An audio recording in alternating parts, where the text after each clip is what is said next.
సర్పంచ్ ఎన్నికలు ఎప్పుడు కూడా మనకు నాయకులు తయారు చేసే ఎన్నికల్లో గెలిచినా పోటీ చేసినా తర్వాత ఓడిపోయినా వాళ్ళు ప్రజాక్షేత్రంలో రేపు పనిచేస్తారు. అందుకే చాలా చోట్ల మనం మున్సిపాలిటీలో చూస్తే మనకు పనిచేస్తున్న కార్యకర్తలు 15 సంవత్సరాలు 20 సంవత్సరాలు నేను మున్సిపల్ ఎన్నికల్లో ఫస్ట్ టైం వార్డు మెంబర్గా పోటీ చేశాను, తర్వాత నేను పార్టీలో పనిచేస్తున్నాను చెప్తారు ఎక్కడ వెళ్ళినా కూడా. దానికి కారణం ఏంటంటే మనం ఎన్నికల్లో పోటీ చేయడం వల్ల వాళ్ళ కమిట్మెంట్ వస్తుంది, వార్డు మెంబర్ కావచ్చు, సర్పంచ్ కావచ్చు, ఇతర ఎన్నికలు కావచ్చు. కాబట్టి ఈరోజు మన ఈ ప్రొద్దుటూరుకు సంబంధించినటువంటి దాంట్లో మీరు ఆల్రెడీ పని విభజన కూడా జరిగింది. ఖచ్చితంగా మనందరం కూడా గ్రామాలకు వెళ్ళి ఈ ఎన్నికలు మనం మెరుగైన ఫలితాలు వచ్చే విధంగా మనందరం కూడా పనిచేయాలి. కాబట్టి మీరు ఈ 9వ తేదీ ఎన్నికలకు సంబంధించి మనం ఇంకా 2 రోజులు ఉంది కాబట్టి మీకు ఎవరైతే బాధ్యతలు ఇచ్చారో వాళ్ళందరూ కూడా దాని మీద దృష్టి పెట్టాలి. రిజల్ట్ వచ్చే విధంగా మనందరం కూడా ప్రయత్నం చేయాలి. రెండో విషయం, ఈ 9 తర్వాత మనకు 2వ దశ ఎన్నికలు మిగతా పంచాయతీలు మిగతా అసెంబ్లీల్లో ఉంటాయి. కాబట్టి ఇక్కడ ఉన్న సీనియర్ కార్యకర్తలు నాయకులు మనందరం కూడా అవకాశం ఉన్నటువంటి అసెంబ్లీలకు వెళ్ళి జిల్లా అధ్యక్షులు, జిల్లా ఇన్ఛార్జు, జిల్లా ప్రధాన కార్యదర్శులు మీకు సూచన చేస్తారు.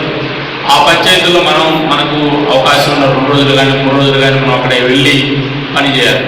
ఎన్నికలు అనేటువంటి జరుగుతున్న సందర్భంలో ప్రధానమైన పార్టీ వైఎస్ఆర్ కాంగ్రెస్ పార్టీ మన అభ్యర్థులు చాలా చోట్ల బెదిరింపులు గురి చేస్తుంది. కొంతమంది పోలీసు అధికారుల అత్యుత్సాహంతో మన వార్డు మెంబర్లు కానీ పోటీ చేస్తున్న అభ్యర్థులు ఇబ్బంది పెడుతున్నారు. ఇప్పుడే నేను మన ఈ సమావేశానికి వచ్చే ముందు నాకు చిత్తూరు నుంచి ఒక ఫోన్ కాల్ వచ్చింది. చిత్తూరులో మన పార్టీ జిల్లా ఉపాధ్యక్షుడు ఒక మండలంలో దాదాపు 14 పంచాయతీలు ఉంటే 9 చోట్ల పోటీ చేస్తున్నారు. చాలా యాక్టివ్ కార్యకర్త. వైఎస్ఆర్ కాంగ్రెస్ పార్టీకి సంబంధించిన వాళ్ళు అన్ని మండలాలు తిరుగుతున్నారు, అన్ని పంచాయతీలు తిరుగుతున్నారు. మన కార్యకర్తల దగ్గరికి వచ్చేందుకు పోలీసులు అక్కడ రిస్ట్రిక్ట్ చేస్తున్నారు. చిత్తూరు కూడా నేను కూడా రేపు వెళ్తున్నాను. కాబట్టి ఇలా చిన్న సంఘటనలు కూడా మనకు రేపు ఎల్లుండి ఉంటాయి. ఈరోజు ఉదయం కూడా మనకు ఉదయం గ్రామ పంచాయతీలు ఇదే రకమైనటువంటి ఇబ్బంది ఉంది. అక్కడ కూడా వెళ్ళి ఆ కార్యకర్తలతో మాట్లాడించి వచ్చాం.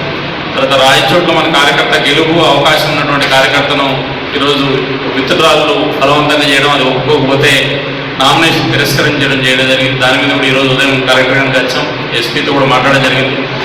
పార్టీ తరఫున రాజుపాలెం మండలంలోను ప్రొద్దుటూరు మండలంలోనూ కలిసి 18 నామినేషన్లు సర్పంచులకు వేయించడం జరిగింది.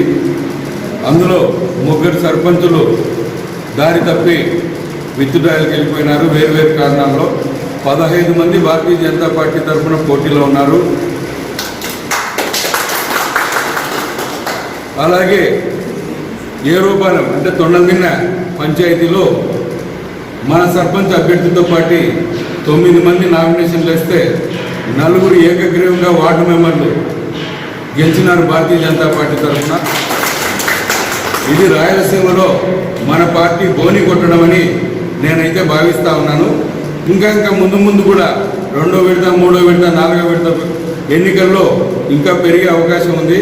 అలాగే గుంటూరు జిల్లాలో దుర్గాయపల్లె మండలం అక్కడ 3 వార్డు మెంబర్లు ఏకగ్రీవం ఉన్నాయని చెప్పేసి మన పార్టీ వాళ్ళు మనకు తెలిపినారు. మందే బోని అనుకుంటే అటువైపు కూడా ఇంకొక బోని అయింది. ఇది శుభ పరిణామం. భారతీయ జనతా పార్టీ ఈ బోనిలో సర్పంచులు కూడా కొట్టే అవకాశం ఉంది. మనకి 1-2 సర్పంచులు అయితే ఖచ్చితంగా భారతీయ జనతా పార్టీ మద్దతుదారులు గెలిచి తిడతారు. మరో 4-5 ఇంటిలో గట్టి పోటీ ఇచ్చే అవకాశం. దీన్ని మరింత పెంచడానికి మీరందరూ కూడా కలిసి సహకరిస్తే మీ అందరితో పాటు ప్రతి గ్రామంలోని ప్రతి ఇంటిని కూడా నేను తలుపు తట్టి మరి పార్టీలో మమ్మకం చేసేదానికి ఒక ప్రయత్నం చేస్తాను. రానున్న కాలంలో సర్పంచులు అయితేనేవి, ఎంపీటీసీ, జెడ్పీటీసీలు అయితేనేవి అన్నింటిలోనూ పోటీ చేయడమే కాక వీలైతే అన్నింటిలోనూ కూడా గెలవడానికి వీలైన వాతావరణాన్ని మీ అందరి సహకారంతో తీసుకొస్తాను. ఇకపోతే రానున్న మున్సిపల్ ఎలక్షన్స్ ప్రొద్దుటూరులో 41 మున్సిపల్ వార్డులో గత ఎన్నికల్లో 21 మున్సిపల్ వార్డులకు నామినేషన్లు వేస్తున్నాం. కానీ ఇప్పుడు మళ్ళీ తిరిగి జరిగేదానికి ఎలక్షన్స్ కొత్త నోటిఫికేషన్ వచ్చే అవకాశం ఉంది అనేది ఒక సమాచారము.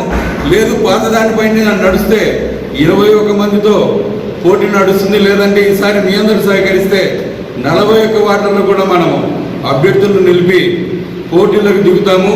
ఖచ్చితంగా ఎక్కువ స్థానాలు సంపాదించేదానికి ప్రయత్నం చేస్తాము. ఈ సందర్భంలో కూడా మీరందరూ సహకరిస్తే పట్టణంలో ప్రతి వార్డులోనూ వార్డు కమిటీలు, ఆ తర్వాత బూత్ కమిటీలు, బూత్లోను ప్రతి వీధిలో కూడా వీధి కమిటీలు కూడా తయారు చేసేదానికి మీరందరూ సమాయత్తమైతే ఖచ్చితంగా ఆ దిశగా పార్టీని నిర్మాణం చేసుకుంటా ముందుకెళ్తాం.